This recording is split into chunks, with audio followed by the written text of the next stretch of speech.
masyarakat hari ini sering mempersoalkan, macam Ustaz Lan tadi bagi tahu, kita sering mempersoalkan banyak sunnah-sunnah Rasulullah SAW kita tidak dapat buat pada masa ini. Contoh seperti bersalaman, merapatkan saf ketika solat.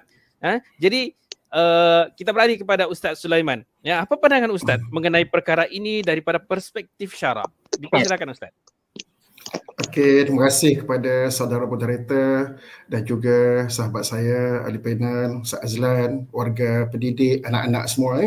Baik, berkenaan dengan soalan tadi, saya ambil yang pertama. Oleh kerana di sini ramai anak-anak, kita anak-anak satu, yang kedua kita adalah orang awam. Kan, saya selalu mengingatkan jamaah kalau mengajar di surau-surau, bukan saja di sekolah atau warga sekolah, selalu saya ingatkan bahawa kita orang awam, termasuk kami semua, termasuk kita semua, kita orang awam. Maka pendekatan kita ialah sebagai orang awam, formula dia, disiplin dia mudah. Kita ikutlah apa yang telah difatwakan kalau sudah ada fatwa, kan? Kita ikut apa yang telah kita sebut sebagai fatwa, yang kita sebut sebagai apa yang telah diwartakan, kan? Kita rujuk kepada pihak berwajib dari sudut keagamaan. Mudah saja. Kita jangan mengambil pendekatan ikut diri kita. Kita dah maklumlah sekarang ni kan, hantar video macam-macam kita tak tahu video tu daripada siapa, orang ni bagaimana latar belakangnya, kan? Jadi jawapan mudahnya ialah ikut apa yang telah diputuskan oleh pemerintah, sama ada yang kita sebut sebagai mungkin pihak agama ni lebih kepada Menteri Pendidikan, Menteri Keagamaan ataupun fatwa-fatwa daripada mufti dan sebagainya. Mudah saja. Saya nak ambil contoh. Ini berlaku di sekolah. Oleh kerana ada guru-guru kita tak bersetuju dengan pendapat fatwa. Ini bukan pendapat. Dia tak setuju dengan fatwa. Saya ambil contoh macam ibadat korban. Ibadat korban. Kan ada pendapat yang mengatakan daging korban tak boleh dibagi kepada orang-orang yang bukan Islam. Kan? Itu pendapat yang pernah popular lah suatu ketika dahulu. Macam kami di Sarawak, sudah ada pendapat ataupun fatwa negeri mengatakan bahawa boleh diberi makan ataupun boleh berkongsi, boleh dibagi kepada rakan-rakan kita yang sama di ofis, sama bekerja di jabatan, sama bekerja di sekolah, yang dekat-dekat jiran tetangga kita. Tak ada masalah, boleh bagi. Asalkan kita jangan bersusah payah pergi ke pulau, Pulau Bun-Bun. Pulau apa Ustaz Lan? Lupa dah. Pulau banyak di sana kan. Sanggup pergi ke pulau Antar, yang tu tak boleh. Yang dekat dengan kita, jiran tetangga kita, rakan sekerja kita, tak ada masalah. Tetapi seorang cikgu ni kata, bila saya sebut macam tu, seorang cikgu ni, dia kata, kami tidak mahu Ustaz. Saya kata ini fatwa, saya tak peduli di walaupun fatwa. Dia kata, sebab saya pegang pendapat, apa yang saya faham, apa yang saya pelajar, inilah pendapat asal. Wallahualam tuan-tuan. Sedangkan di dalam hukum syarak ni dia anjar. Dia boleh berubah-ubah, sebab itu ada kawaid fiqhiyah, usul fiqh. Hukum-hukum ini boleh berubah. Bukannya maknanya ada sebab-sebab boleh berubah. Sebab tu saya katakan tadi, kita ni tak berapa pandai. Senang cerita letakkan diri kita ni adalah orang awam yang tak berapa pandai. Bahasa Arab kita pun tak lancar kan. Contohnya tak mendalami bahasa Arab, tak mendalami Al-Quran, tak mendalami hadis. Jadi mudah sahaja ikutlah apa yang telah difatwakan. Itu satu.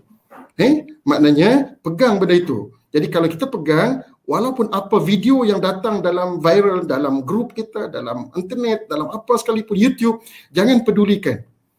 Jangan pedulikan. Saya teringat kata-kata Ustaz Samad. Oleh kerana ini popular lah, penceramah popular yang sekarang trending lah, orang tengok dia. Dia pernah sebut dalam Radio Aikim, selalu diulang-ulang. Dia kata, kalau pendapat saya adalah dari peribadi saya, pendapat yang saya belajar berdasarkan ilmu, berdasarkan peribadi saya. Tapi kalaulah pendapat itu daripada mufti, yang mufti ini ada banyak sebab, banyak yang kita sebut al-arif, sekeliling dia, yang benar, yang boleh mempengaruhi hukum itu. Kalaulah fatwa daripada mufti itu bercanggah dengan apa yang ada yang saya keluarkan, maka ikutlah mufti. Itu contoh pendapat seorang yang berilmu.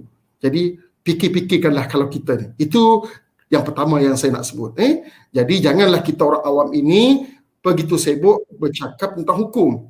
Kita bukan orang yang boleh membuat sesuatu hukum. Bukan orang yang boleh mentafsir sesuatu hukum. Kita hanya follower, kita ikut saja apa yang telah diletakkan sebagai hukum oleh orang-orang yang berkewajipan ataupun orang yang berautoriti. Itu yang pertama. Baik, kita bincang juga dari sudut ilmu apa yang telah ditanya tadi. Bagi saya, kalau saya nak bagi contoh dalam ambil contoh dalam solat, dalam solat. Kita kata solat itu mesti berjarak dekat, mesti rapat. Apakah hukum rapat dalam solat? Saya nak tanya kepada anak-anak ataupun semua kita, apa hukum merapatkan saf? Seperti mana hadis Nabi SAW, sawu sufufakum fa inna taswiyatal sufufi min iqamatis salah. Yang bermaksud ialah terus luruskan saf, luruskan saf kalian, kerana meluruskan saf itu termasuk dalam sebahagian daripada menegakkan solat berjemaah. Kan, maknanya meluruskan saf itu ialah untuk sebagai satu syarat solat berjemaah. Dia bukan rukun, dia bukan boleh membatalkan solat. Mungkin paling-paling pun pahala jamaah kita tidak lengkap, kan, tidak sempurna. Paling-paling pun begitu, tapi tak semestinya. Cuba kita tengok hujah-hujah yang lain. Kalau kita sebut ad-darurat tubihul mahzurat, perkara yang darurat itu mengharuskan perkara-perkara yang dilarang. Banyak kalau kita nak sebut dalam kaedah-kaedah fiqh, banyak daripada apatah lagi perkara-perkara yang harus. Apalagi perkara yang kita sebut tadi, rapat solat itu hukumnya sunat, kan? Sunat hay'ah, hanya sunat hay'ah, kan? Bukannya boleh membatalkan. Kalau kita nak katakan bahawa di dalam kaedah usul, kaedah fiqh itu sendiri dalam pembinaan hukum, fi'lul haram ilal mubah. Ada perbuatan-perbuatan yang haram, perkara-perkara yang haram boleh menjadi harus dalam konteks yang tertentu, khususnya dalam ada masyaqqah yang kita sebut masyaqqah, darurat. Darurat itu adalah masyaqqah lah. Ada sebab berlakunya pandemik. Kenapa pandemik ini dikaji oleh orang-orang yang pakar dalam bidang pendidik, dalam bidang perubatan? Bagaimana ia boleh berjangkit? Bagaimana keadaannya kalau kita buat begini. Semuanya telah dikaji oleh orang-orang yang layak dalam bidang yang sedemikian, berautoriti dalam dunia perubatan. Maka dia kata begini, maka ulama kita menyimpulkan bahawa maka hukum itu boleh berubah. Apatah lagi yang kita sebut tadi sebagai sunat, merapatkan saf itu sunat. Sedangkan perkara haram pun boleh menjadi perkara harus. Fi'lul haram ilal mubah. Kan, contohnya apa? Kalau kita nak tengok, makan babi misal kata. Makan babi menjadi boleh sekiranya ada masyaqqah.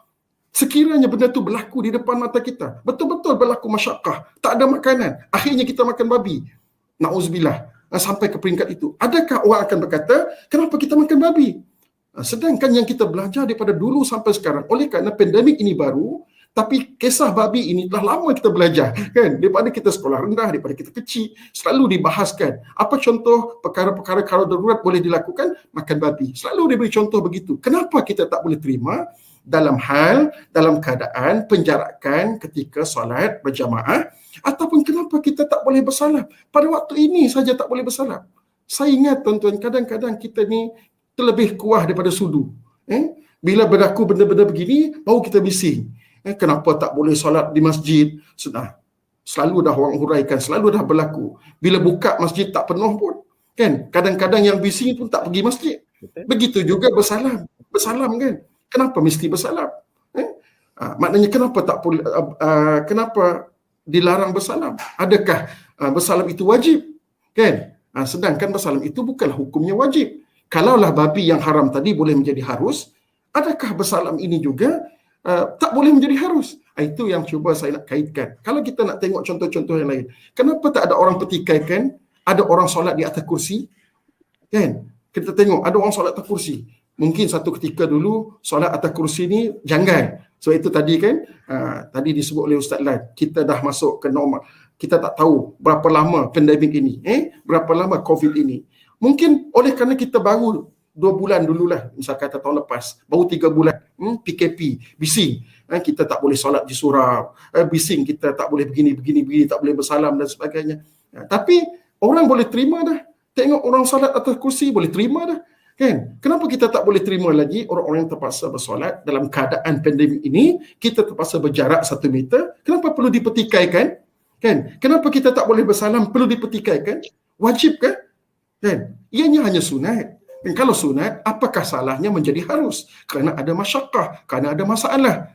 Jadi itulah sedikit yang saya nak sebut, perbetulkan sikap kita, khususnya anak-anak. Saya terjumpa satu kisah. Anak-anak sekolah lah.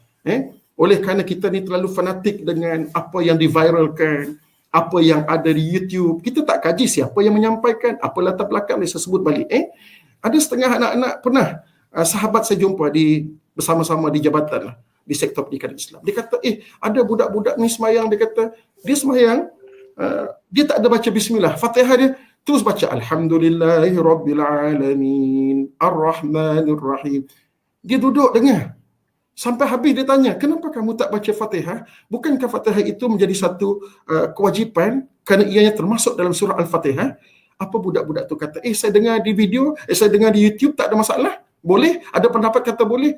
Itulah kadang-kadang kita terlalu fanatik dengan apa yang ada di video dan sebagainya, ataupun berada YouTube. Sebab itu kita pandu anak-anak kita. Yang pertama tadi, disiplinnya ialah dalam hal agama ini, hendaklah yakin, hendaklah kita menjadi orang yang letakkan hal agama ini kepada orang yang berautoriti. InsyaAllah bersangka baiklah. Kalaulah salah, mereka berijtihad, kita letakkan pada mereka. Kerana mereka yang layak berijtihad. Kita ikut saja insya-Allah. Mudah-mudahan tenangkan diri kita, tenangkan diri anak-anak semua. Waktu ini kita hadapi suasana ini dengan penuh ketenangan, beribadat kepada Allah dengan bersangka baik, dengan ikut apa yang telah ala ulama warasatul anbiya. Wallahu a'lam.